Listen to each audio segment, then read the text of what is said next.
Bugün sizinlə demək olar ki, hər kəsin yaralı nöqtəsi olan qarın bölgəsində olan yağlardan necə canınızı qurtara biləcəyiniz barədə danışacağıq. Qeyd olunan başlıqlar 100% elmi araşdırmalara əsaslanır və tətbiq ediləcəyi halda qısa zamanda qarın piylərini əritməyiniz barədə sizə effektiv nəticə verəcəkdir. Əziz dinləyicilər, mən bu videoda sizlərə qarın əritməyin ən effektiv yollarını izah edəcəm. Lakin videoya keçməmişdən qabaq sizdən xahişim bundan ibarətdir ki, sağlamlıq üçün faydalı məlumatlar verdiyim bu cür videolardan xəbərdar olmaq üçün videonu bəyənməyi və kanala abunə olub bildirişləri aktiv etməyi unutmayın.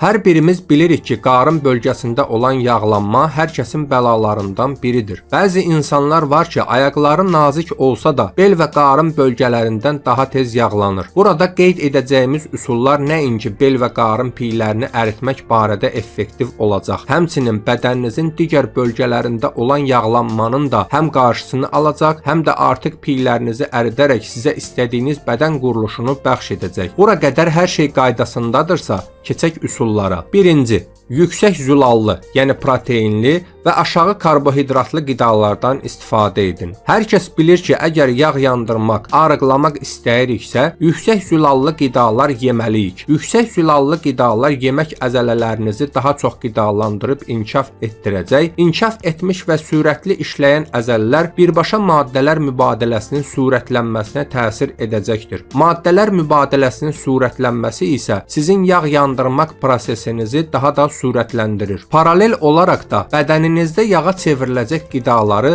rasionunuzda azaltmağınız lazımdır. Bədəndə istifadə edilmədikdə ən sürətli yağ kimi depolanan qidalar karbohidrat mənbəli qidalardır. Əgər siz düyü, makaron, çörək, bulgur kimi yüksək karbohidrat tərkibə malik olan qidaları normadan çox yesəniz, həmin qidalar sizə depolanan yağ olaraq geri dönəcəkdir. Əlavə olaraq da yağ yandırma prosesini ləngidəcəkdir. Həmin qidalardan tamamilə uzaqlaşın demirəm. Çünki qeyd etdiyimiz qidaların içərisində bədənimiz üçün faydalı olanları da var. Sadəcə yağ yandırmaq üçün diyeta etdiyiniz zaman həmin qidaların miqdarını günlük rasionunuzda azaldın. Bu qidaları rasionunuzda azaltdığınız zaman həm yağ yandıraraq bədəninizdə olan artıq piylərdən qurtulacaqsınız, həm çəkiniz azalacaq, həm də maddələr mübadiləniz sürətlənəcək. Tətbiq edin və əmin olun ki, faydasını qısa müddətdə görəcəksiniz. Əlavə olaraq da bildirim ki, günlük zülal norması kişilər üçün kiloqram başına 1,5 qram,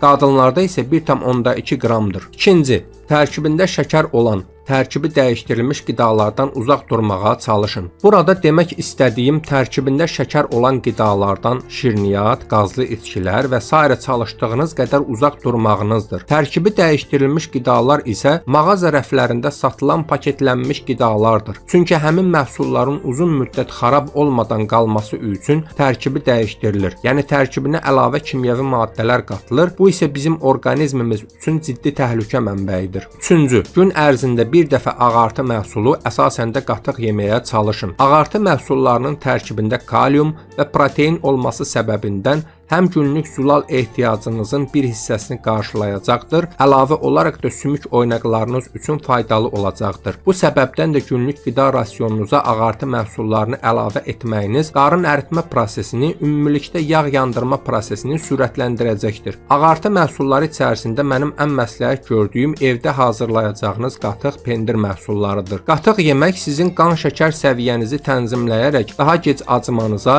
daha az şirniyyat istəməyinizə səbəb olacaqdır. Əgər ağartı məhsullarını evdə hazırlamaq imkanınız yoxdursa, az yağlı qatıqlardan alıb istifadə edə bilərsiniz. Dördüncü, günlük qida rasionunuza yüksək lif tərkibli qidalar əlavə edin. Bol lifli qidalar dedikdə hamımızın bildiyi kimi meyvə, tərəvəz tərkibli qidalar və salatlar nəzərdə tutulur. Əlavə olaraq da paxlalı qidalar lif tərkibi zəngin olan qidalar sırasındadır. Yüksək lifli qidalar bədəndə daha gec həzm olur. Dolayı yolla bədənimiz həmin qidaları həzm etmək üçün əlavə enerji istifadə edir. Bu da sizin yağ yandırmaq prosesinizə müsbət təsir edir. Lifli qidaların gec həzm olunması səbəbindən uzun müddət tox hiss edərək lazımsız yerə qida qəbul etmək istəyimiz olmayacaqdır. Bu səbəbdən də günlük qida rasionumuzda heç olmasa 2 dəfə yeməyinizin yanında salat, göyərti yeyin və ya yüksək lifli qidalar qəbul edin. 5-ci, gün ərzində 2 litrdən çox su için. 1 litri darçınlı olsa lap əla. Günlük su normasını qarşılayan şəxslərin qarşılamayan şəxslə müqayisədə maddələr mübadiləsi 5% daha sürətli olaraq çalışması haqqında araşdırmalar mövcuddur. Əlavə olaraq da günlük su normanızı qarşılamasanız, bədəniniz məcbur olub günlük yediyiniz qidaların, içdiyiniz şirin, qazlı suların, çay, kofelerin tərkibində olan mayeni saxlayacaq. Yəni bədəniniz su saxlayacaq. Bu isə sizin tərəzidə ağır gəlməyinizə, əlavə olaraq da bədəninizin müxtəlif bölgələrində şişkinliklər yaranmasına səbəb olacaq. Suyunuzun bir hissəsinin darçınlı olması isə qan şəkəri səviyyənizi tənzimləyərək həm şirniyyat istəyinizin qarşısını alacaq, həm də daha gec aclıq hissinizin yaranmasına səbəb olacaq. 1 litr suyun içərisinə bir çubuq darçın kifayət edəcəkdir. 6-cı, pəhrizinizi idmanla dəstəkləyin. Sizlərə idman zallarına gedin, saatlarla idman edin demirəm.